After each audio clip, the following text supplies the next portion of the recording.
네, 안녕하세요. 성부와 성자와 성령의 이름으로 말씀을 전합니다. 오늘도 본문은 사도행전 2장 42절에서 47절입니다. 오늘은 제가 저의 비전을 나누고 싶습니다. 어제 내주하시는 성령님을 받은 초대교회 교인들은 하나가 되었다고 말씀드렸습니다. 이들은 함께 모여 살면서 모든 물건을 공동 소유했죠. 그리고 나아가서 재산을 팔아서 가난한 교인들에게 나누어 주기까지 했습니다. 이들은 서로의 집에 번갈아 가며 모여서 기쁨과 감사에 넘쳐 음식을 나누며 하나님을 찬양하는 생활을 했습니다. 참 좋습니다. 사는 맛이 납니다.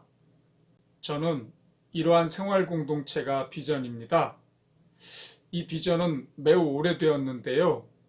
94년도에 갑자기 어디에서 영향을 받았는지는 모르겠지만 믿는 사람들이 같이 살면 참 좋겠다, 이런 생각이 떠올랐습니다. 그때는 그 공동체라는 단어를 사용하지 않을 때였어요. 그러니까 공동체라는 거를 사람들이 모를 때였습니다. 아무튼 왜 좋을 것 같았냐면 돈이 덜 들겠다는 생각이 들었고 또 서로를 이렇게 지켜줄 수가 있겠다는 생각이 들었거든요. 그런데 그 다음 해에 헌책방에서 이렇게 책을 고르다가 눈길이 가는 책 하나가 눈에 들어왔습니다. 그 책을 집에서 이렇게 보는데 서양인 할아버지가 그 표지에 있었는데요. 그 할아버지의 인상이 너무 좋은 거예요. 야, 이 할아버지는 굉장히 좋은 분 같다, 이런 생각이 들어요. 이름도 특이해요. 대천덕. 책 제목은 산골짜기에서 온 편지. 이 할아버지에게 반해서 책을 이렇게 넘겨봤죠. 그랬더니 그 책에 제가 생각했던 공동체, 예수원이라는 공동체가 거기 있었습니다. 그 책을 보고 믿는 사람들이 함께 생활하는 공동체가 있구나 알았죠. 그래서 언제 한번 그 예수원을 가봐야 되겠다, 이런 마음을 가졌는데 그 다음에 1월 달에 제가 예수원에 손님으로 가서 14일간 있었습니다. 이곳저곳 생활하면서 보니까 이곳에서 한 1년 생활하면 참 좋겠다, 이런 마음을 가지고 올라왔는데 그해 9월에 3개월 수련생으로 예수원에 들어가게 됐어요. 들어갈 때는 3개월 훈련만 받고 나오겠다 생각했는데 3개월 받고 나서 다시 1년차 수련 지원해서 받았고 그 1년 수련 끝나자 다시 또 2년차 1년 수련을 받아서 모두 2년 3개월 수련 기간을 마쳤어요.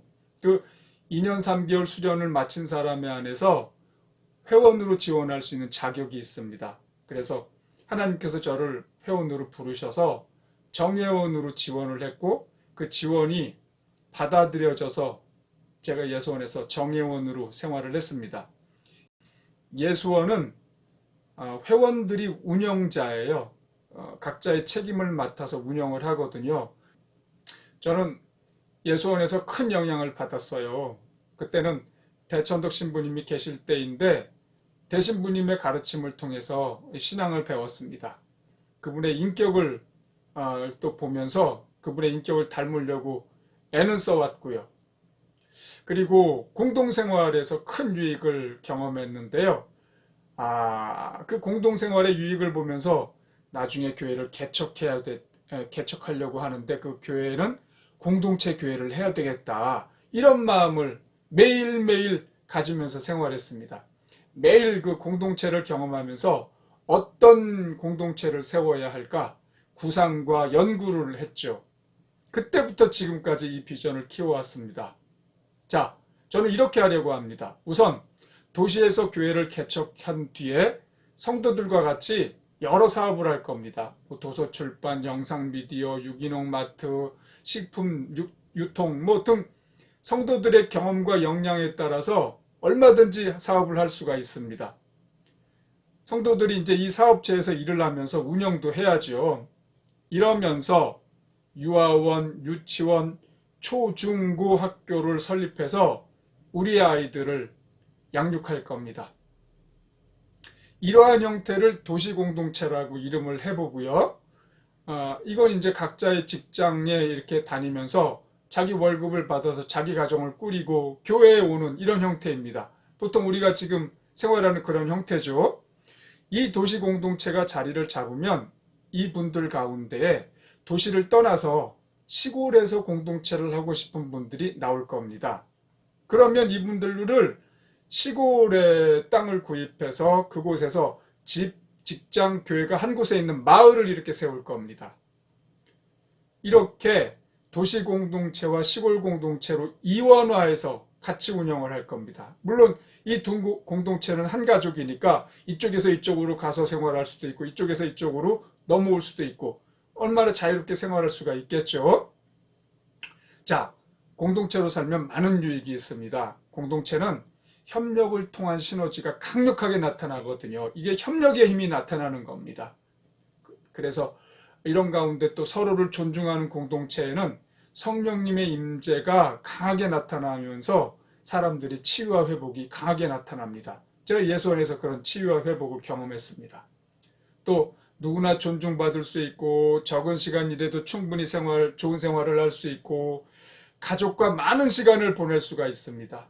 또 아이들을 우리가 원하는 방식과 내용으로 교육할 수가 있고 자기의 경험과 기술과 지식이 있지 않습니까?